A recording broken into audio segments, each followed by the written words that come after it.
आप अगर अभी महना मिस्ट्री चैनल देख रहे हैं, मुझे देख रहे हैं, इस वीडियो को देख रहे हैं, तो इसका मतलब है कि आपके पास देखने की क्षमता है। अब सवाल ये करेंगे कि ये कैसी बेवकूफ़ी वाली बात है कि जब तक देखने की क्षमता नहीं होगी तब तक कोई वीडियो या कुछ और भी चीज़ कैसे देख सकता है। लेकिन क्या आपको पता है कि देखने की क्षमता शुरू से ही प्राणियों में नहीं थी।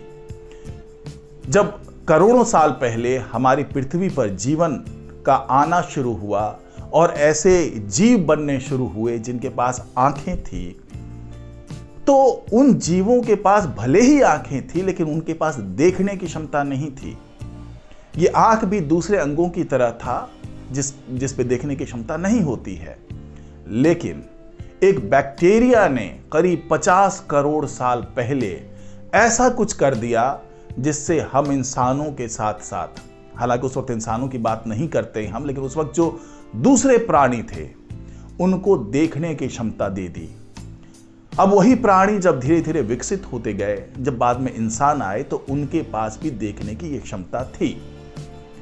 तो आखिरकार वो बैक्टीरिया क्या था और कैसे वैज्ञानिकों को पता चला कि एक बैक्टीरिया के कारण हमें देखने की क्षमता मिली, इसकी बात होगी आज की इस वीडियो में। नमस्कार, मैं हूं डॉक्टर सुरजीत सिंह और आप देख रहे हैं महना मिस्ट्री। तो दोस्तों, जिस तरीके से हम आप एक दूसरे को देख पाते हैं या संसार की दूसरी चीजों को देख पाते हैं, शुरू से ऐसा नहीं था, बल्कि इसमें मदद की एक बैक्टीरिया ने। और जब वैज्ञानिकों ने उस वक्त के बैक्टीरिया के बारे में ढूंढा, उसके बारे में पता किया, तो वो भी हैरान रह गए कि क्या एक बैक्टीरिया ही हमें देखने की क्षमता देने में समर्थ था। और किस तरीके से हम देख पाए, हम जो प्राणी थे उस वक्त के, वो कैसे विकसित हो पाए, उनकी आंखों ने देखना कैसे शुरू किया, इसके बारे में वैज्ञानिकों ने बताया। और वैज्ञानिकों ने बताया कि जो हमारी आपकी आंखें हैं वो इतनी जटिल होती है कि इसे चार्ल्स डार्विन भी सही तरीके से डिफाइन नहीं कर पाए थे। लेकिन अब जाकर पता चला, जो नई रिसर्च में जो आंकड़े मिले हैं उसके आधार पर पता चला कि वर्टिब्रेट जीवों की आंखों का विकास कैसे हुआ। और इस रिसर्च के दौरान पता चला कि हमें हमारी दृष्टि एक बैक्टीरिया से मिली है, जिसकी वजह से हमारे शरीर में वो जीन आया जिसने रेटिना को रोशनी के प्रति एक्टिव बनाया।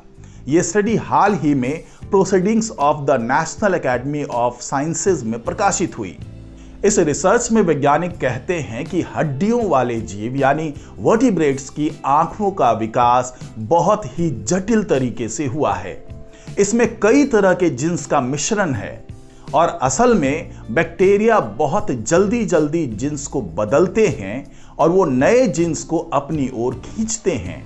वायरस से भी जीन्स खींच लेते हैं। डीएनए के इन छोटे टुकड़ों को ट्रांसपोसोन कहते हैं और ट्रांसपोसोन को आप खुले में तैर रहे डीएनए भी कह सकते हैं।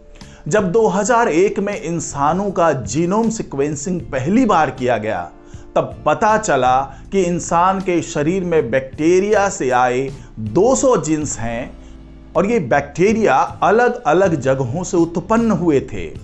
सैन डिएगो की कैलिफोर्निया यूनिवर्सिटी में बायोकेमिस्ट मैथ्यू डॉहर्टी और उनकी टीम ने कई और प्रजातियों के जीवों की जीनोम सीक्वेंसिंग की स्टडी की। इसके आधार पर मैथ्यू ने बताया कि ये जीन्स पहले हड्डियों वाली जीवों में आए, फिर वो विकसित होते चले गए, अलग अलग प्रजातियों में ट्रांसफर होते गए। इस जीन को IRBP कहते हैं, यानी inter photo receptor retinoid binding protein. और ये जीन हमें देखने की ताकत देता है। इसकी वजह से हमारी आंखें रोशनी के साथ सिंक्रोनाइज हो पाती है, सामंजस्य बैठा पाती है। इस जीन को ताकत मिलती है विटामिन ए से। जीन इलेक्ट्रिकल पल्स पैदा करती है जिसकी वजह से ऑप्टिक नर्व काम करती है। इस जीन को इंसानों में आने में 50 करोड़ साल लग गए।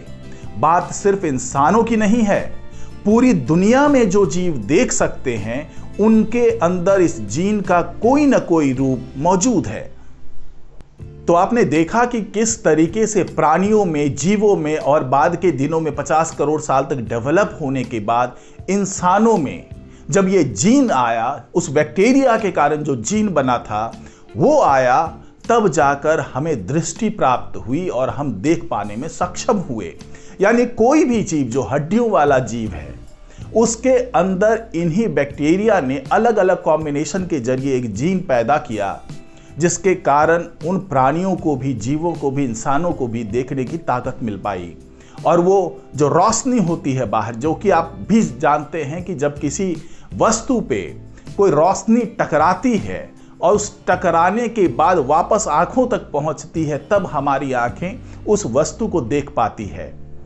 तो अगर हमारे पास ये क्षमता ही नहीं होती कि हमारी आंखें जो है वो किसी रोशनी के साथ सिंक्रोनाइज हो पाती, तो हम किसी चीज को देख भी नहीं पाते। तो हमें बैक्टीरिया को भी थैंक यू कहना चाहिए कि उन्हीं बैक्टीरिया के कारण आज हम देख पाते हैं। और हमारी पूरी दुनिया अगर अंधेरे में डूबी होती, हम कुछ नहीं देख पाते, तो कैसा मंजर होता।